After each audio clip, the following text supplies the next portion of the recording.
deegaanka xasbahalle ee gobolka Nugaal waa deegaan taariikhi ah waxaana la aasaasay sanadii 1968 iyadoo uu deegaanku caan ku ahaa xayawaanka duurjoogta ah oo uu ka mid ahaa libaaxa oo aad ugu badnaa deegaanka waxaana ay ahayd meel halis ah marka loo eego nolosheeda taasi oo keentay in loo bixiyo magaca xasbahalle xilliga waxa ku noolaa dad yar oo xoolo dhaqata waxaana ka asaasnaa dugsi quraanka kariimka laga barto oo ay wax ka bartaan dadka deegaanku intaasi kadib waxa ay isku xilqaameen waxgaradkii deegaanka ku noolaa in la aasaaso dugsi hoose dhexe oo ay wax ka bartaan jiilka soo koraya sanadkii 1976 ayaa lagu guuleystay in laga aasaaso deegaanka dugsiga hoose dhexe ee xasbahalle iyadoona dufcadii ugu horeysay ee fasalka 8aad ay ka baxeen sanadii 2000 xilliga deegaanka xasbahalle ma lahayn dugsi sare balse ardayda ka baxda dugsiga dhexe waxa ay waxbarashada dugsiga sare u aadi jireen magaalooyinka waaweyn ee Puntland sida Boosaaso, Garowe iyo Gaalkacyo ganacsatada iyo dadka deegaanku waxa ay mar kale isku xilqaameen sidii ay ardayda dugsiga dhexe ka baxda ay u heli lahaayeen dugsi sare oo ku yaala deegaanka sanadkii 2011 ayaa waxa hirgashay in la aasaaso qaybta dugsiga sare ee Mandeq Secondary School waxaana ay ku tilaabsatay in ardaydii ugu horeysay ee fasalka afaraad ee dugsiga sare ay ka baxaan sanadkan kuwaasi oo u diyaar garoobaya imtixaanka sanad dugsiyeedka 2014-2015 ee Puntland dugsigu waxa uu ku yaalaa qorax ka soo baxa tuulada waxaana uu ku yaalaa meel loo socdo in ku dhow 30 daqiiqo xilliyada roobkana waxa caqabad ku noqota ardayda inay tagaan iskoolka maadaama uu ku yaalo dooxo ay biyuhu fariistaan walow ardaydu ay yihiin kuwa mar waliba u dhabar adayga waxbarashadooda haddana aan ka daalin dadaal dheer kadib waxaa suurta gashay in ardaydan u diyaar garoobaan imtixaanka dugsiyada sare ee Puntland munaasabad lagu dhiirigelinayo ardayda ayaa waxaa lagu qabtay deegaanka xasbahalle ee gobolka Nugaal waxaana ka qayb galay mas'uuliyiin ka socday wasaaradda waxbarashada Puntland aasaasayashii iskoolka arday hore wax uga baratay dugsiga dhexe ee xasbahalle iyo qaar ka mid ah waalidiinta ardayda xafladda loo qabtay 10kii bisha afaraad 2015 oo ay ku beegneyd galabnimo Jimca waxaa la isugu tagay guud ahaanba mas'uuliyiintii iyo dadkii ka qayb galay munaasabadda barxadda weyn ee dugsiga sare ee Mandeq si ay guud ahaantoodba uga qayb qaataan munaasabadda lagu dhiirigelinayo 12 arday oo isugu jiray wiilal iyo gabdho kana qalin jabiyay dugsiga sare ee Mandeq waxaana madasha laga soo jeediyay khudbado dhinacyo badan taabanaya oo lagu dhiirigelinayo ardayda waxaana ay u dhacday munaasabadii sidan fala tatanajaw bil ithmi wal udwan ومعصية الرسول وتناجوا بالبر والتقوى واتقوا الله الذي إليه تحشرون إنما النجوى من الشيطان ليحزن الذين آمنوا وليس بضارهم شيئا إلا بإذن الله وعلى الله فليتوكل المؤمنون sanadkii ugu dameeyay ee foonfoorka ka qalin jabinaysa ahna ama kana mid ah ardadii ugu horeysay ee dugsi sare ah oo nasiib u heshay inay deegaanka halkan haatanna fasalkii ugu dameeyay ka qalin jabinaya oo waxa ilaahay loogu mahadnaqo waxaan leeyahay marka guuleysta ilaahayna ha idinla garab galo waan idin ducaynaynaa wassalaamu calaykum waraxmatullaahi wabarakaatu haddana waxaan kusoo dhaweynaa ardayda ka mid ah ardayda dugsiga sare ka qalin jabinaysa dugsiga sare xasbahalle secondary school farxiya maxamuud axmed oo inooga hadlaysa barnaamijka waxbarashada farxiya kusoo dhawow faa'iidada ay leedahay waxbarashadu haddii aan ka soo qaato dhowr qodob ee ay faa'iidada waxbarashadu u leedahay waxbarashadu waa waxa kaliya oo qofka dantiisa adduun iyo tan aakhiraba hagaajisa haddii uu qofku barto maadada shariica islaamka waxa uu ku faa'iidayaa aakhiro waxaana hubaal ah inuu qofka bartay inta hadda waxaa la tilmaamayaa camalkiisa in uu ku noqonayo ugu diyaarinayo meel wanaagsan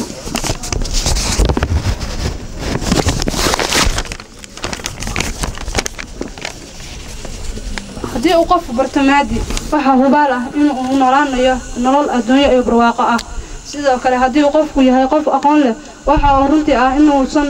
ku degdegin waxyaalaha xunxun waayo qofka aqoonta leh xarag ayaa uga noqonaysaa waxa uu bartay sidoo kale mar labaad waxa aan jeclahay in aan ku bariyo waxbarashada bulshada waayo bulsho aqoon leh ayaa wanaagsan gaadha allow hana saajino diinta nagu sale allow ducadan ku weydiista noogu deeq oo daahir nooga yeel adaa deeqda noo haye iskoolkeennii habsaamo habeenka dumay heryadii laga fiiqay maantuu hawada la degay ardaydii laga haajirshaa maanta hoos fadhida hannaankaa waxaa iskala wiilashii halgamay allow yaa bullaleyru xira yaa banaanu rida oo baawarkii ay lahaayeen idiin bandhiga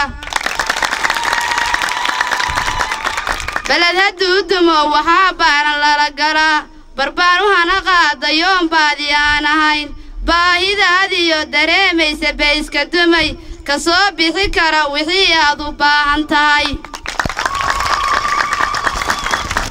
waxaa taariikhlaya tala la raaci karo raggii annagoo tabaalaysan toosa yidhi tacliinta keenoo umadkii taraa ku jira salaanta u taago idinkoo taxgelinu sida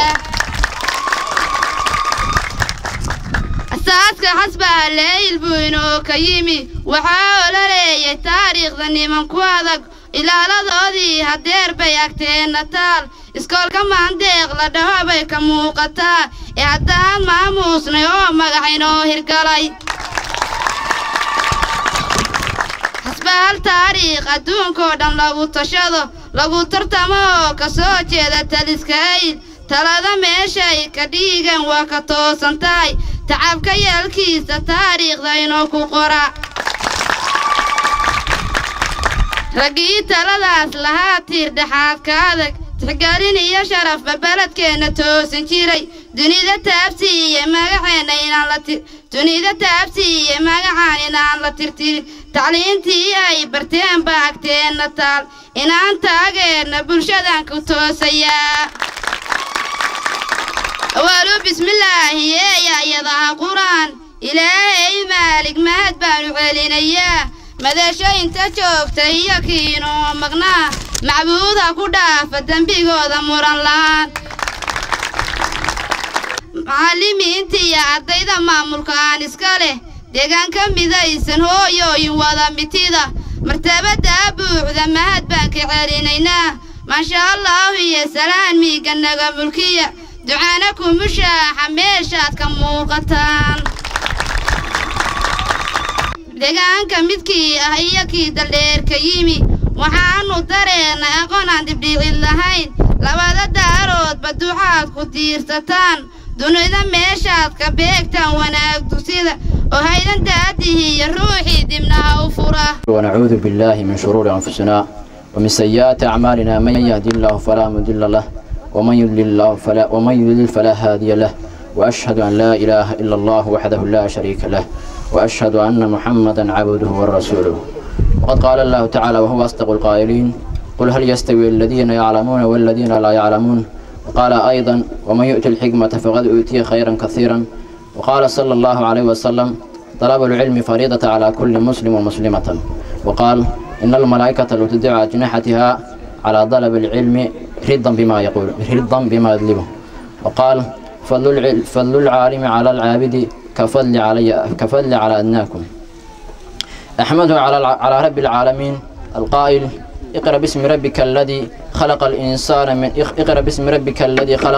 خلق الإنسان من علق اقرأ وربك الأكرم الذي علم بالقلم علم الإنسان ما لم يعلم الذي ختم الرسالات بالإسلام والرسول بمحمد صلى الله عليه وسلم وختم الكتب بالقرآن الكريم وجعل العربية لسان هذا الدين ونص القرآن الكريم على العربية الكتاب في الآيات العديدة منها هذا لسان عربي مبين إنا أنزلناه قرآنا عربيا لعلكم تعقلون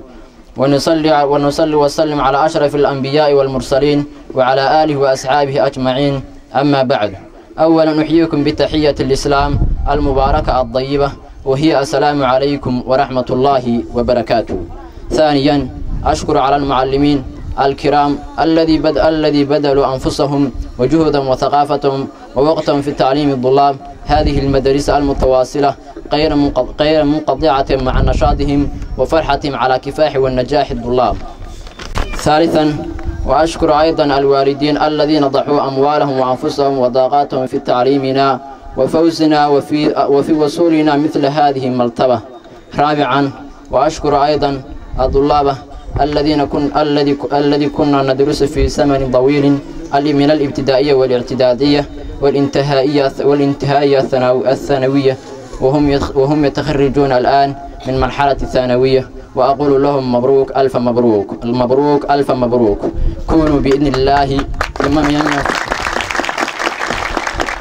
أقول لهم مبروك ألف مبروك. كونوا بإذن الله ممن ينفع الدين وأنفسهم والوطن والمجتمع وأوصي لهم أن يصلوا تعليمهم حتى يصلوا إلى مرحلة الجامعة ويهتموا بتعليم المجتمع لأن المجتمع يحتاج إلى التعليم والتربية الصالحة مثل ما يحتاج إلى الطعام والشراب. خامسا وجه الشكر الجميل المقترن بالترحيم والتعظيم الضيوف الكرام وكل من ساهم بتنجيح تعليمنا رجالا ونساء علماء وتجارا وغيرهم من فئات المجتمع الذين يساعدون وينفقون أموالهم في دعمهم هذه المدرسة ويحبون الخير والتعليم لجميع السكان محافظة حسبها الله. جزاكم الله أحسن الجزاء وأقول لجميع السلام عليكم ورحمة الله وبركاته. In the name of Allah, most merciful, the most compassionate, praise be to Allah, alone who has to merit to so for me to come here, permitted to me, appear ahead of you. Peace and blessed have to our Prophet Muhammad, his family, followers, peace of Allah be upon him. After that, I am greeting honorable students, esteemed teachers, guests, spectators, and other people have to take part in our ceremony. Proposal and preparing, I am acknowledgement our community supporter of my Tennessee. This ceremony today is a great day. All the students and the teachers that have always advanced our program that implement and the improvement structure of education, understanding of education. Education is a progressive method which every person can be benefit by what essential or important. So, education have advantage. To instance, if the person knows well something about education really has a weapon to defend the ignorance. Education is a light that have seen well things or bad things. After that, I complete my speech and acknowledgement to my students, my dear teachers, guests, elders, and other community that have. Thank you very much. طريقا ما انت كنا لا ما يسود ذاشو صاحب ذا محاكو داعي التلفون كذي مداري يعني وكذا زي هاي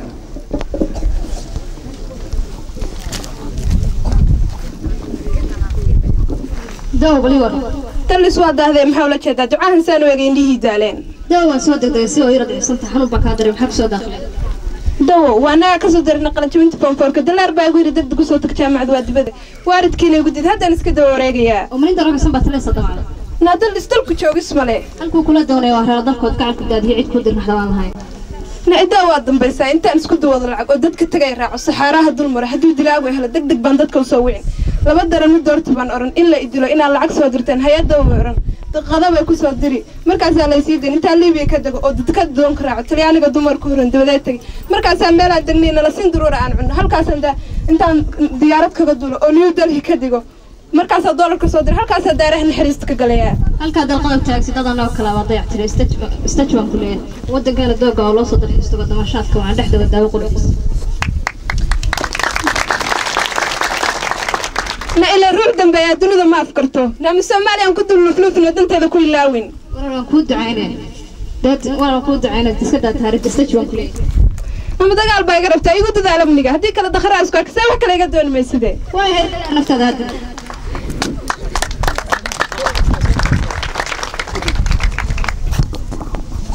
نعم ما حيدود يا دال كي غير دا أحمد عين دا أحمد عين دا تهرب دا سعودك بقولي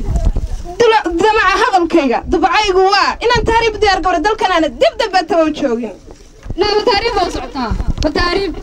لا سلاح كادون أوزيل ضويش أحنا من استجوا عن كل دفتنا تشوشي نفتح هدينا التاريخ أو نفتح هدينا التاريخ للدنيا وناك بنكون دردار من دقة هي يدل العذر ما صلي لسنة dadkii ka horeeyay kuwa cabsi daa'ina kuwa intii la duray la daloosho jirkooda kaliya beerka laga daadguraysto kuwa sida dugaag tugsanaya dadka kuwa meedkooda ay daadsayin saxaraha iyo dariiqyada naftaada hadii la tahriib la doon oo wixii dilaaciye daayarti karaysiyo oo wixii dilaaciye daayarti karaysiyo duruustii cilmiga la barayay jahliga iyo dhibta la dalka soo kacay tahay naftaada hadii la tahriib la doon طريقة تهريبية هذه أو هاي نفتح هذا يقدر يصير دم بكباير بعد كشر نك أقدر نحمل سنارته سبحان الله دم بات الله يجمع مغلمة تهريب ده إلا دلار نفتح ذي ندلور هبه دم بات تهريب لا يجمع مغلمة كان عندنا واحد بها لا ينفستي واسان كوكو ما ترى إن حقيقيا المكمة شوقن هلا كان بدن لكن الموحة وها المهر حسب عليه إن واحد دون ين واحد هايين إن ay ka soo baxdo bulshadatan dadka wax u qabta oo dadka badbaadiya oo aqoon u noqda ilaahay mahadi kuma ay khasaarin hamigoodii iyo shaqadoodii waxaan leenahay awlaaddoodana Allah ka siiyo aakhirana ajir iyo xasanaad ilaahay ka siiyo intaas haddaan taa uga gudbo waxay la tahay galabta waxa weeye cidna uma maqna ceelna uma qodno barnaamijku awal waa koobnaa sidoo yaasha ugu horeeyay u sheegeen laakiin galabta waa loo indhaleeyahay waxbarashadu macnaha ay leedahayna qof waliba waxay la tahay galabta inuu dareemi karo haddii qof wax bartay iyo qof aan wax baranin ma sinna waxyaalihii hadda ardadu ay soo bandhigeen waxa ku dhiirinaya oo ku kor ugu qaaday waxa weeye waa aqoonta ay leeyihiin marka waxaan leenahay ardada halkan ka qalin jabinaysana dardaaran baan siinaynaa waalidiintana insha Allah taala wixii kalmatayna anoo soo koobaya raggii ka gacanta ka gaystay oo asaaskan iska lahaana iyagana tooda waa oranaya anigoo laftigayga aan ka maqnay ardada waxaan leeyahay kolley qalin jabintii waa idin dambaysaa mustawihiinu suu noqdo waan idinku qiimeynaynaa laakiin waxa la idinka dhowrayo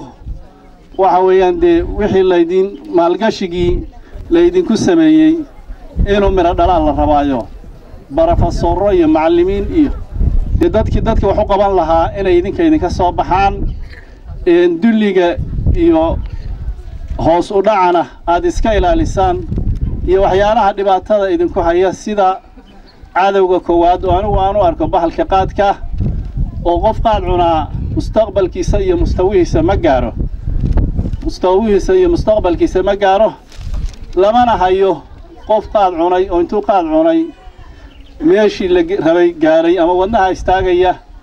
ama buush aad iyo aad u foolxun buu ku jira ama meel kasii liidato ku jira marka waxaan leeyahay noqda war higsi la higsado noqda sida odaygu hadda inoo ku sheegaya xaajigu kuwa u tartamaya eeda iyo biida ama ka sareeya inaad noqotaan baan doonaynaa waxaan doonaynaa xasbahalle in lagu sheekaysto iskuulkii xasbahalle ma ka warqabtaanin xaggee maraysa ardadiisii waxay qaadeen maanta koobkii halkaa marka dhagaha iyaga ku soo dhacdo wax badan oo miro dhala baanu gaaraynaa qalbiga iyaguna waa farxayaa himada iyaduna kor bay u kacaysaa wixii aanu haynayna waa idiin huraynaa ama haddee meesha haddaad ka hoos madhaaniin dee waxay noqonaysaa nin waliba wixii u hayeen inuu guntiga dhiisha isaga dhigo oo guntiga ku xirto kii himad hayeen inay himadiisa hoos u dhacdo marka waxaan leeyahay ilaahay subxaanahu wa tacaala halka ha idin gaarsiiyo waa idin ducaynaynaa taas intaa idinkaan uga baxayaa dadweynaha waxaan leeyahay waxbarashadu waad maqlayseen ama xagga ilaahay subxaanahu wa tacaala kitaabkiisa ama xagga maadiga dee qof walba inuu wax bartana waa loo baahan yahay inaynu iskaalmayno oo qof walba ay arrintan xil ka saaran yahay oo waxbarashada la kaalmeeyo oo dadku ay wixii ay hayaan inaynu u hurno wax waa haysanaayo hanti innaga haysanna ee aynaan noqon dad hoos u jeeda oo galabta dareenka halkan ka muuqda inaynu kor uga sii kacno baa la doonayaa intaa haddaan uga baxo odayaasha waxaan leeyahay dee waad ku mahadsan tihiin halakan inuu ka hirgalo secondary iyadoo dadku haddeer ay waqtigii sii guurayeen xilligii iskuulkan la asaasay oo dad badan ay guureen laakiin xilligaa intii ka dambaysay waxaas macalle ka guuray ma jiraan marka waxaan leeyahay waxaa dhiman oo hadda dhiman waa jaamacaddiina inaad ku dadhaanin iyo hadduu boodhin dadka reer miyiga loo samayn karo intaasna odayaasha waan ka codsanaynaa annaga dareen baa nagu jiray riyo ah oo in xasbahalle secondary yeelato laakiin waxaa xaqiijiyey saddexdaa qolo aan sheegay macallimiinta ardayda waalidiinta saddexdaa qolo ayaa xaqiijiyey adduunkuna waxbaa la iska dhaxlaa guruubo buu ka dambeeyaa maalintii waxaan filayaa dugsigaan intuu dhammaaday baan rag dhowr ah oo guddiga ah balbala isugu nimi secondary baynu furaynaa baanu niri hadda raggaan maantaas riyay la ahayd inay noqonayso adeer ruuxay riyay la ahayd ilaa aan arkay arday uniform qabta oo galaaskii ka soo jeeda iyo macallimiintii oo xiisadihii bixinaya hadda galabtana waxaynu joognaa form 4kii oo ka baxaya oo aan rajaynayno inuu mustawaha ugu fiican noqonayo taariikhdan haddaan dib ugu noqdo bulshada sideedaba si siman wuxuuma gaadho laakiin bulsho weyda dad u fakara ama dareenkooda ama dhaqaalahooda ama waqtigooda u huraa haddee waa khatar laakiin waxay u baahan tahay adduun iyo aakhira waa liibaanayaa qofku inuu ummaddiisa wuxuu huro si ay u gaaraan meesha ay doonayaan markaan xusuusto labada qol oo waxbarashada oo dheganla ku taal runtii hadda dad badan baan ogeyn anigu haddadkii cimriga ku soo gaaray baan ahaa hadda macallinku wiil buu igu yeelay laakiin xaaji maxamuud cabdullahi islaan naxariis janna allaha siiyo ilaahay ha u naxariisto kontonkii markuu labadaa qol bilaabayey dadku ugaar buu ahaa laakiin isagu waa garanaya waxbarashadu waxay tahay wuxuu ku fakeray inuu halkaa uga sameeyo dhexdooda ummadda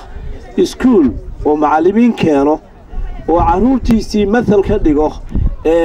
bal waxa magaciiseeya si loogu soo hodaabo kontonkii waad garan kadhaan bulshadu meeshay maraysay iyo aqoontu waa laga liibaanay dabku hadduu baxana waxaa fiican maalinba qolo inay kaga dambaysoo qabato waxaan rajaynayaa oo rajo badan ka leeyahay ragga hadda farfadhiyo oo galabta soo jeeda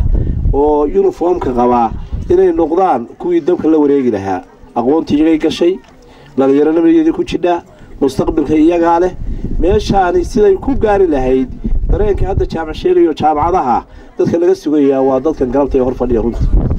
waayo qoloba qol jiilba bedelaya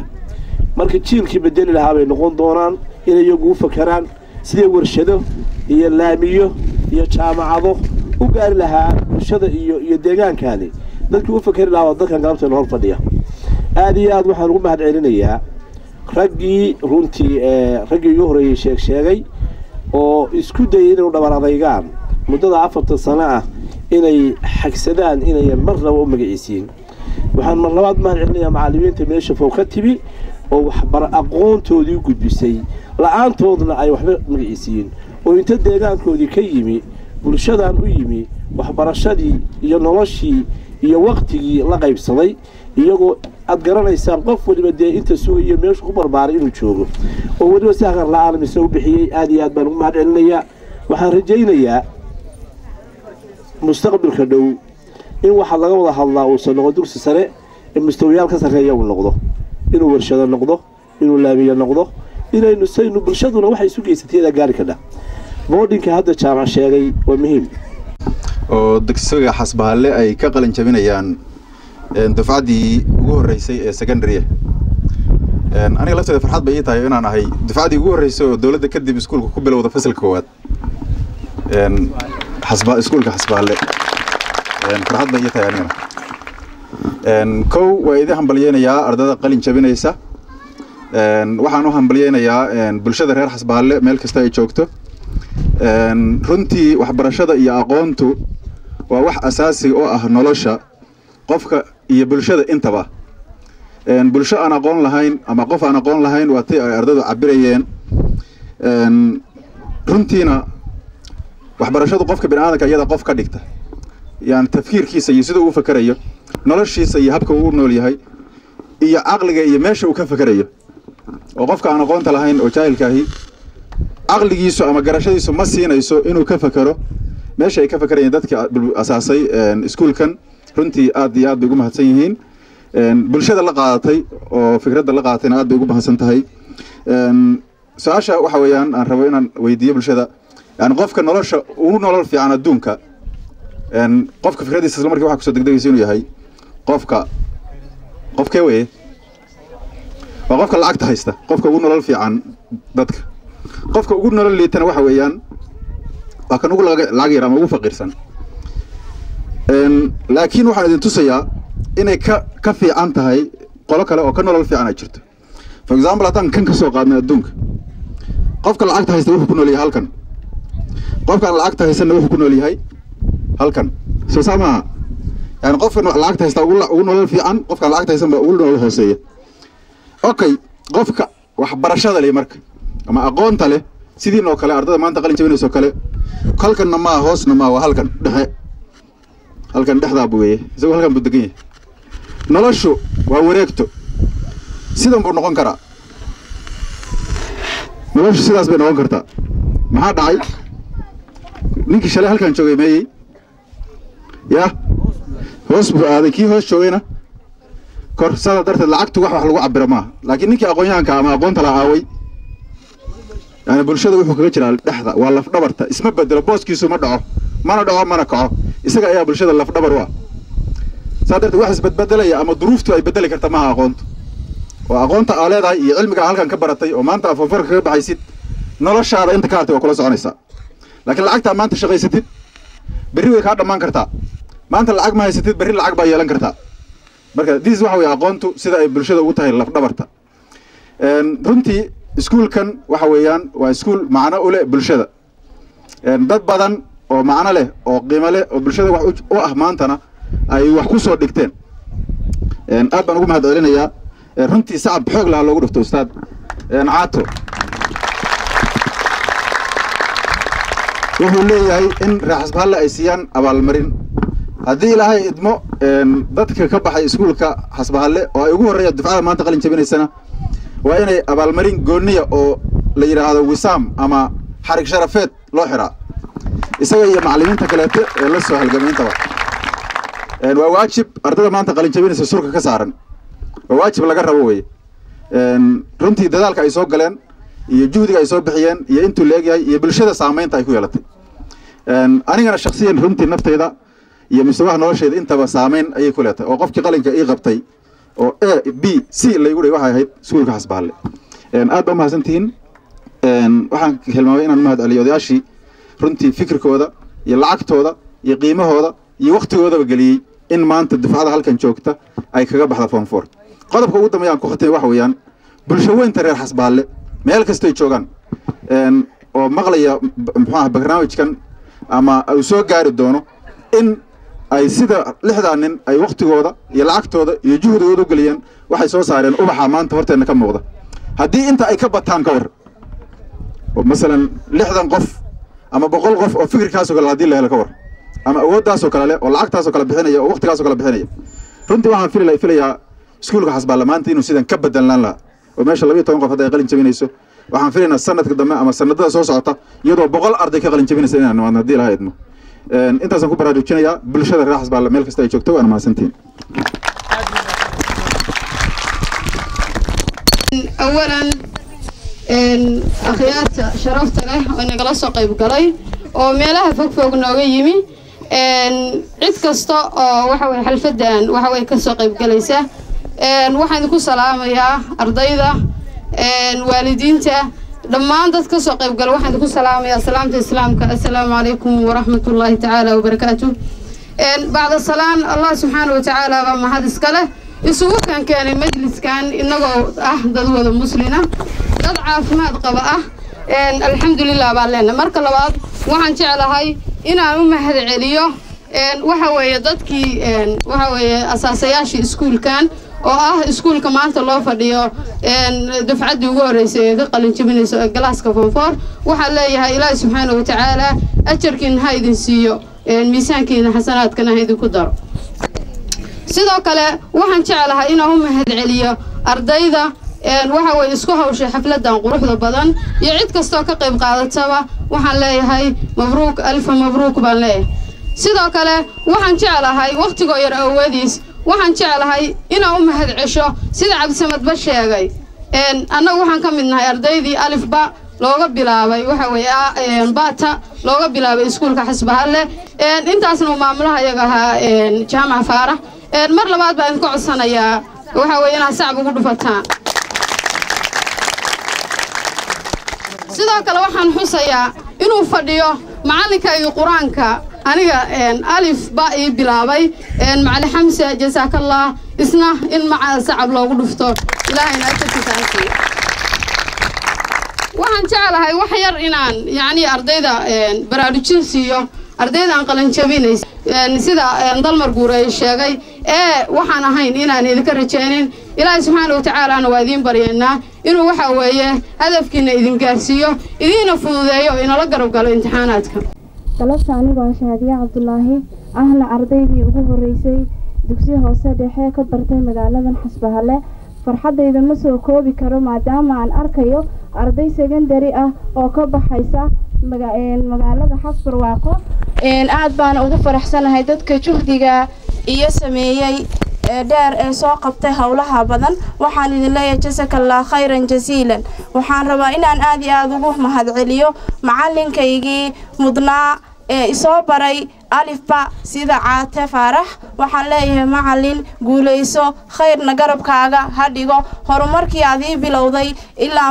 maalintii aan yaraa maanta waxaan ku gaaray horumar wadankayga iyo bulshadeydana maanta waan ku anfacay waana ku anfici doonaa waxaan mahad kale u celinayaa dhammaan odayaashii ka qayb qaatay in laga dhiso secondary Xasbahalle maantana ay ka qalin jabinayaan dufcadii u horeysay waxaan leeyahay abaalkiina Allah subxaanahu wa ta'ala ha idin asiiyo maadaama annaga aanan idin marin karin abaalkiina Allah jannadiina har iyo hoos ha idin ka dhigo qabrigiinana ha idin nuuriyo waxaan kaloo maanta aan halkan u soo istaagay inaan baraarujiyo ardayda yaryar ee ubaxa ee kacaanka ee ka soo qalan jabinaya dugsiga sare ee Xasbarwaaqo anuu ma oran kara Xasbahalle maadaama ay tahay meeshii horeysay aan wax ku soo bartay alifba ma oran karo magaca Xasbahalle oo si baan uga xumaanayaa waxaan ugu magac darayaa Xasbarwaaqo waxaan idinka rajaynayaa inaad wadankeena u halgantaan ka dhigtaan caasimad la tartansiisaan wadamada kale hor laami iyo cagaarba inaad sameysaan waa inaad beero inoo fashaan waa inaad ku dadaashaan horumarka iyo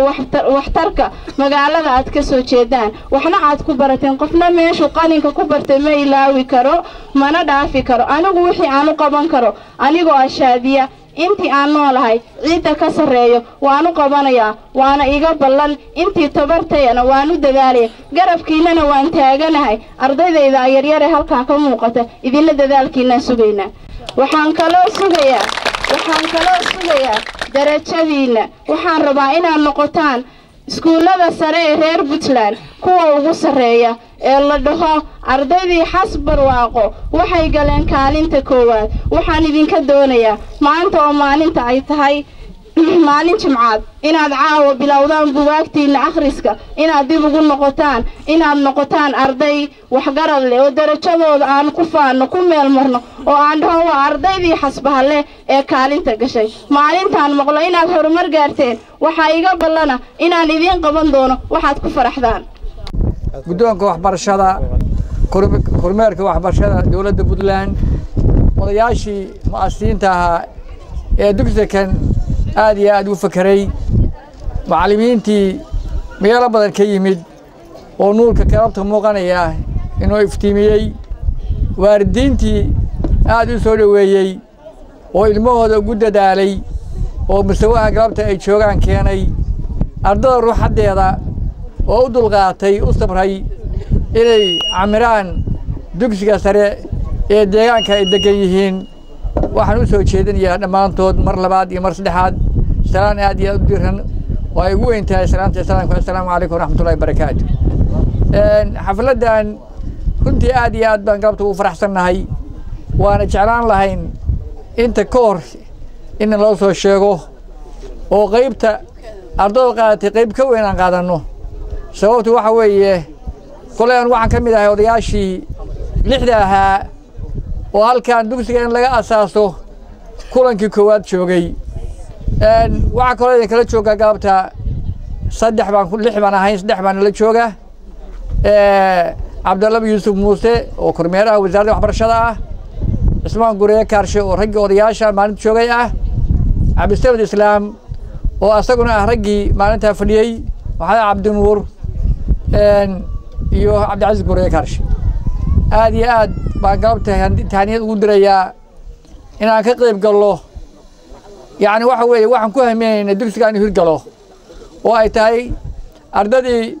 dufacdii koowaad oo ka qalin jabinaysa dugsiga sare ee xasbahalle aad iyo aad baan ugu faraxsannahay juhuuddii yarayd waan bilownay marka waxaan rajaynaynaa insha allahu tacaalaa wixii hadda ka dambeeya haddii hawsha waa la wadaagaa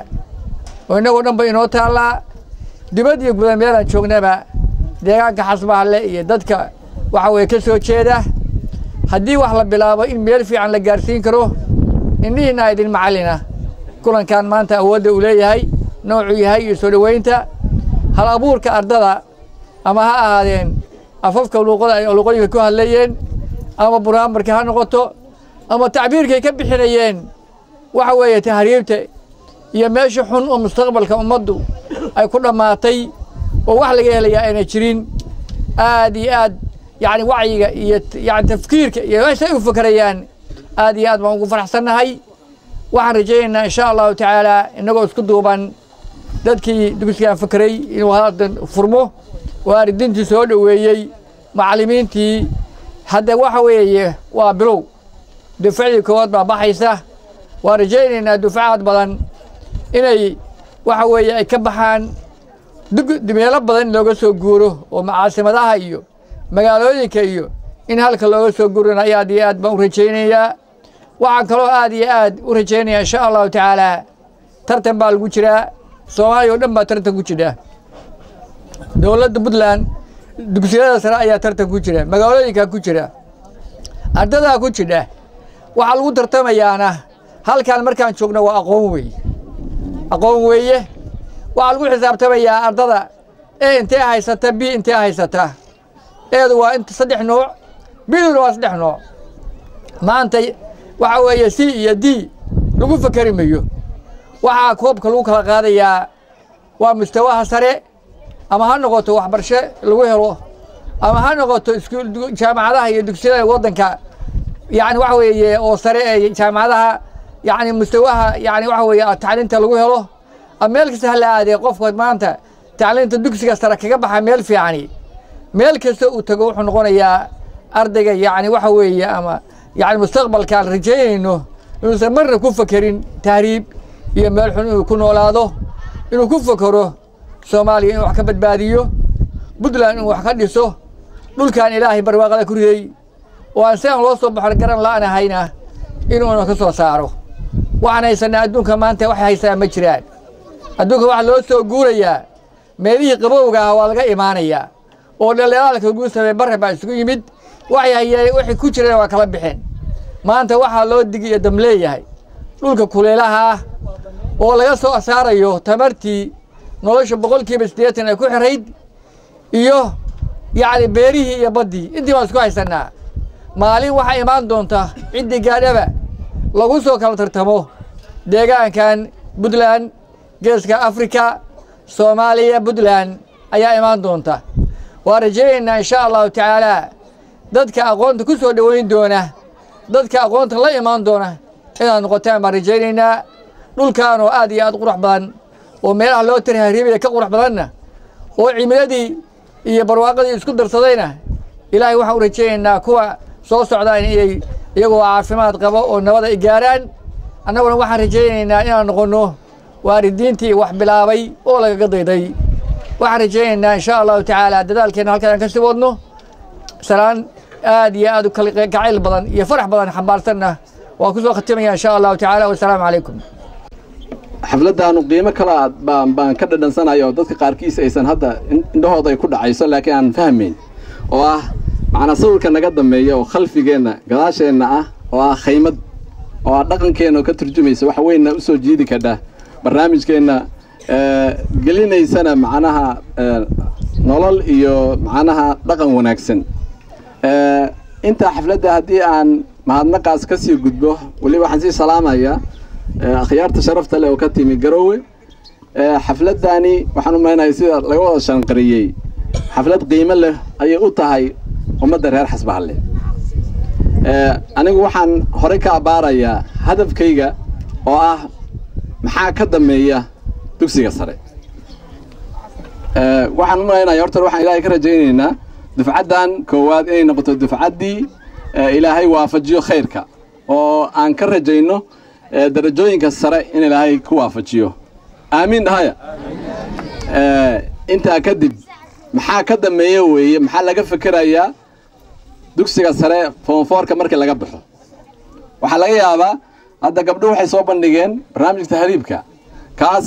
ilaahay ha naga najeeyo waxaan rabnaa marka cidina uma maqna ceelna uma qodna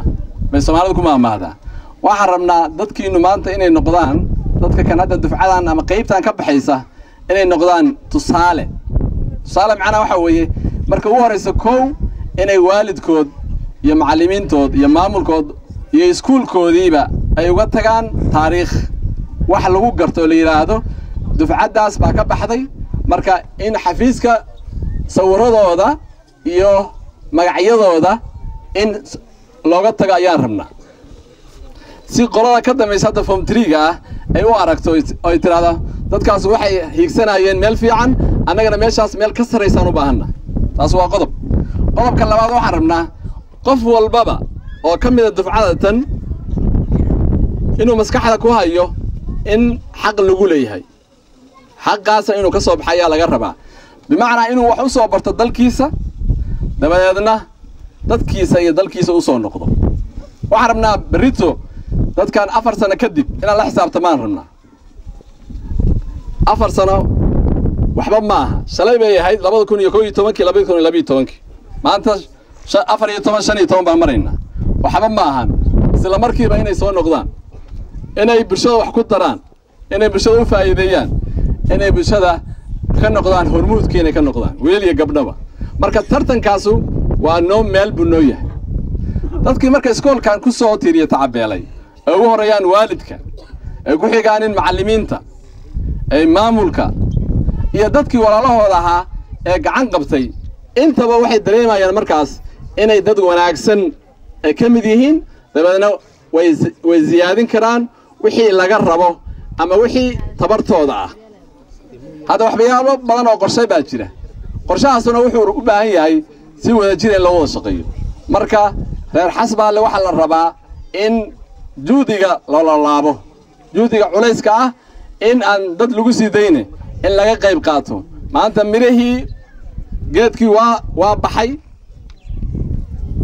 waxa uu dhaliyay mira soo baxay mirihii in la sugaal rabaa minu markay bislaadaanna yaa guranaya bulshada guranaysa warku intaas ku yahay marka waxa la rabaa barbarkay ka baxda waa bakay la qaleen idinka haddaad tihiin ardayna inaad mustaqbalka ka fakartaan annaga haddaan nahay bulsho weyntiina idinka aynu fiirinaynaa wixii marka aad soo saartaan runtii iskuulkan markuu bilaamayey macallimiintu wax ku bilowday aanan hadda ka joogaa waan la yaabanaa runtii waayo 12 arday baan ku bilownay arday baa naga tagay arday baa bedelay 12 un bay ahaayeen iskuulku 4 sal buu ahaa haddaan xog ahaan inta uga warramo iskuulka 4 sal 3 galaas kale waxay ahaayeen dugsi dhexe ahaayeen annaga nooma xisaabsanayn waxbarasho ahaan iyo ardahaan waa nagu xisaabsanaayeen laakiin dugsi sare nooma ahayn waxa macallimiintu ama kharashka lagu bixiyaa waxay ahayd 12 arday bay ahayd horta waa ilaahay mahadii in badan halkan qamar iyo doctor Cabdisamed iyo waxay yiraahdeen waxaa caato de mahad laho odaygii 35 sano halkan ka soo shaqeynaya oo deynta inagoo dhanba waalidinoo ah waranana de waxaan nahay waalidiintii macallimiintii waalidka yana ah de sacabkeedu waa rabnaa way sababtoo tahay dugsi sare anaga ugu horeeyay wax macallimiinta noqdo waagar waad ku mahadsantiin aad iyo aad baad ugu mahadsantiin kaftan ahaan bay iga ahayd ardayda dardaaran baan u jeedinaya ardayda wuxuu yahay dardaarankaas arday ha u qaadanina maanta inaad qalin jabiseen qalin jabintii maanta maaha waynu sognahay inagu waa idinla dardaarmaya dardaarankiin waxa weeye maalinta imtixaanka gashaan ama ama lambarka ku xiga B aad keentaan dardaarankeenu waa halkaas awal waxaynu oran jiray oo ardayda aanu aad ugu waanin jiray arday waxaanu nahay qolo nasiib badan wayna hadayna macallimiinta nahay ama ardayda nahay halkan aan joogno qolo nasiib darana wayna wayna nasiib badan nahay hadaynu inteenu guuleysano hadda waxayna dad nasiib badan baynuna waayo sababta inaga ugu horeeyna xasbaala dugsi sare hadaynu fashilana qolo nasiib daran baynu eebabeena dariiqaynu furno ayaa u furmaya qolada dambana ardayda ubaxa ay hadda soo baxaysa ee qalin jabinaysa inaan ugu hambaliyayo iraahdo mabruuk يعني أو مبارك ألف مبارك يعني أدبا إذن كو همبلينيا جوشاس أجادين الصبر كأت قادتين أفرت السنة أد أسو هالكميسين سيدي أد أغمر الهيدين وحبر الشديدنا مركا وحن لا يهي جوليستان لا يهي مر لبعض يمر صدحات يمر أفراد إن شاء الله تان لبعض وحوي ده وحن ربنا إناد sidii dadkii hore iga horeeyay ee u hadleen in aad meeshii ka dadaashaanin oo inaan noqon dad inta kharash lagu bixiyay waqti lagu bixiyay aad loo leedan koolkooliyay ina haddana aad meeshaas la higsanayo inaynan ka hoos marin ee la rabo inaad ka hoos kor u kacdaanin oo meesha leedan ka fiirinayo xidigaha leedan ka fiirinaya leedan ka fiirinayo يعني مقالة دنعيادة يلا كفير مية جيسة هذا لكن أما قريها كركض اللي كاتل اللي كفير مية واحد اللي كفير مية واحد دقيقة أنا سوقات حدقة أنا مرتان بالله كرهبا مركتاسنا وحنلاقي هي وأنا دداشان وددال كنا موجسانين تنصد هذا اللي يوصل ريحة إست أفريقيا يونيفرسيتي أيضا وحنلاقي هي ده وايد الصدوين ولي waxaan rajaynaynaa ardada kaalimada koowaad yalla fiican keena inay ku dhigtaan in lacag la'aan insha Allah saan rajaynayno dhammaan ardayda waalidiinta marti sharafka oo aan ka wada nimid magaalada Garowe waxaan idinku salaamayaa salaanta islaamka mar labaad assalaamu calaykum waraxmatullaahi wabarakaatuh runtii waxay ila tahay hadal aniga waxaan lahaa gunaanadka gabagabada maadaama wasaaradda waxbarashada wakiil ka ahay tan kale waxaan aad u hambaliyaynayaa dadkii dugsiga sare ee xasbaale soo abaabulay 6 qof oo guntiga dhiisha isaga dhigay tan kale aniga hadda guddoonka waxbarashada gobolka Nugaal ku xigeenkiisa haddaan nahay gobolka Nugaal meel aan tegin ma jirto meelo badan baan tusaale u soo qaataa markaan tago aan iraahdaa sida xasbaalo kale baa loo baahan yahay inaad isku tashataan xasbaalo waxa wada aqoon-yahanintii u dhashay oo magaalada Garowe joogay waxaan aad u hambaliyaynayaa dadkii dugsiga sare ee xasbaale soo abaabulay 6 qof oo guntiga dhiisha isaga dhigay hadda waxaan u malaynayaa 25ka May buu exaamka noqonayaa sida hadda wareegtada waa idin soo gaaraysaa mar dhow haddii markaan noqdo primary iyo secondary waa la diyaarinayaa kuwa naqliga iyo kan shahaadiga labadaba marka waxaan rabnaa bisha dhiman inaad dadaashaan ayaa keenaysa haddaynu dadaalin oo isku xirnaan dib baynu u dhacaynaa sida magaalooyin ka waaweyn oo aan dugsi sare lahayn waxa la rabaa inaynu dadaallo waxaan salaamayaa gaar ahaan u sii salaamayaa oo dugsiga gacanta ku soo hayay oo haddee odayaasha 6 iyo 5 guddiga sida maahane caato oo annaguwa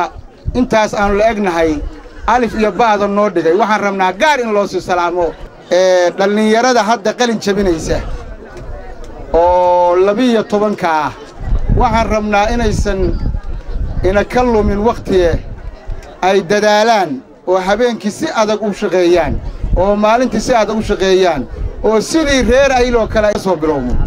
marka waxaan rabnaa inaynu dadaallo oo dadaalka iyo iftiinkaas aynu wadanno oo gacmo isku meel bay wax ka wada gooyaane aynu isku xirnaano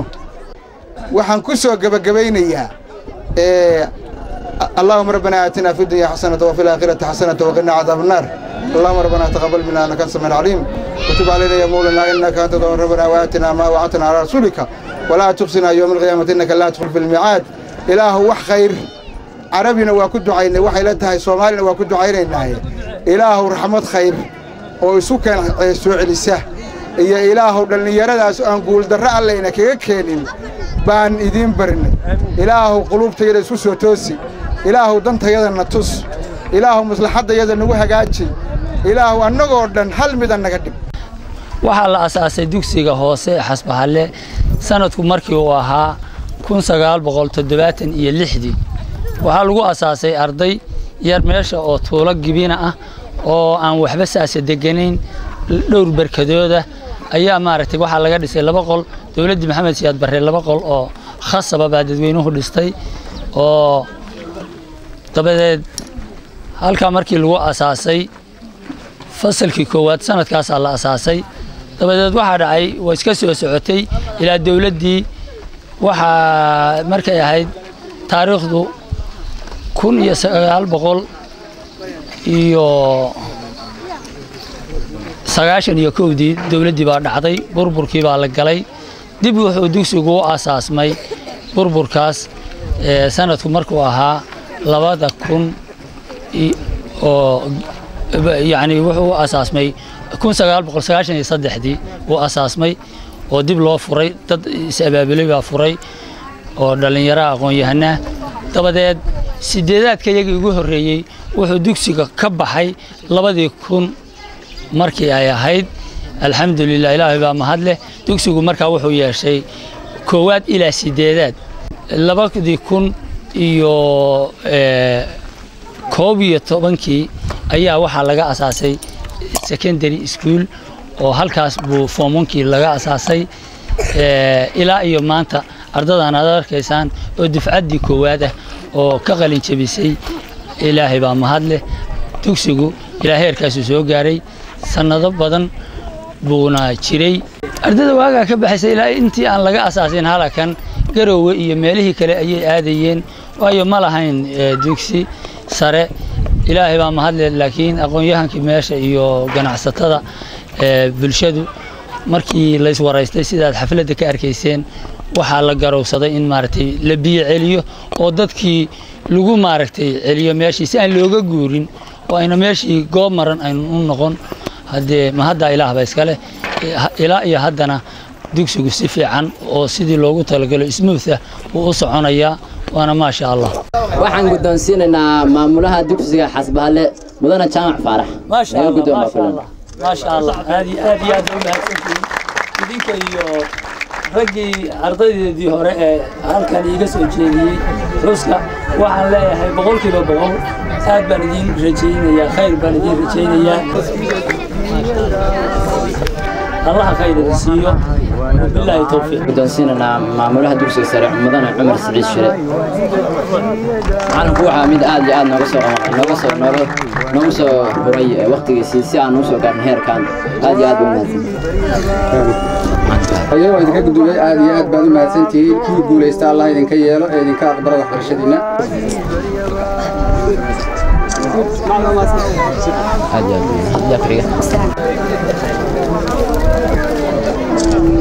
دواكم سلام سيسكا طيب عبد الله النور معلم لا قدام هويتها معلم كنا نودي جراي بيزنسكا iyo ingiriiska mudane Cabdisalaan Axmed Ibrahim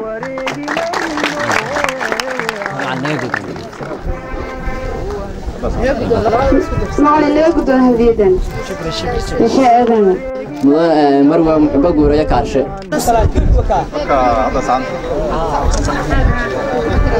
waxay ka guddoomeen dhammaan ardayda sharafta leh iyo maamulayaasha. Assalaamu calaykum.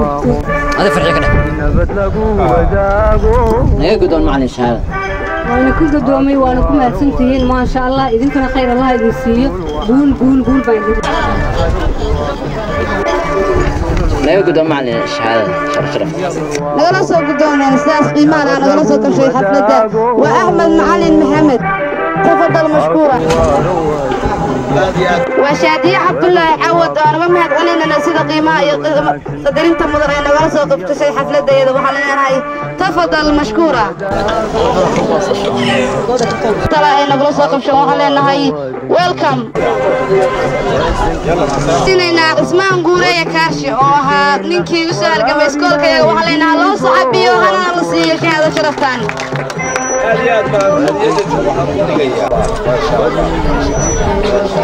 waxaan kaloo siinayaa cabdalle yuusuf muuse oo ahaa isaguna halgamayaasha iskoolka sacabkuna u tumisoona dhoweeya waxaan ku leenahay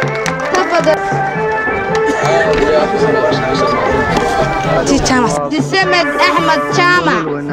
cabdisamed axmed jaamac waxaan ditoorka magaalada waxaan ku leeyahay tafadal mashkuura sacabna loo tumo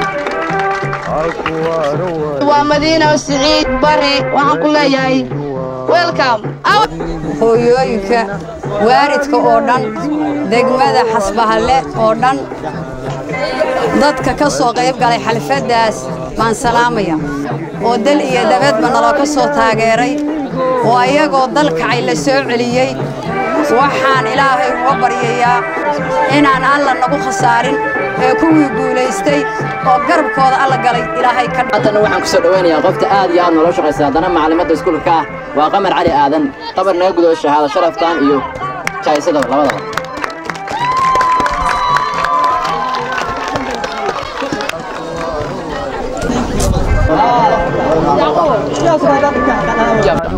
anigoo magacaygu yacquub jaamac saleebaan waxaan aad iyo aad ugu faraxsanahay inaan dugsiyeedkaygii 2014 aad iyo aad baan ugu faraxsanahay inaan kasoo qayb galo qalin jabinta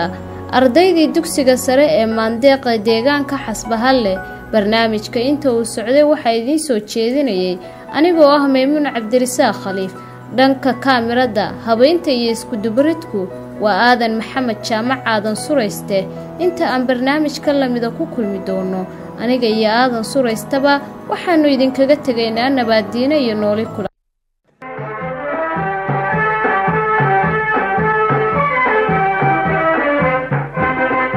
waxanahay wahdiga dugsiyada waxanahay wanada macalinka waxanahay wahdiga dugsiyada waxanahay wanada macalinka waagii baryaba awbax laga waraabsho waagii baryaba awbax laga waraabsho waxaan ku warwaraynaa wadankiina wax u barta oo xambaaro waajibkiisa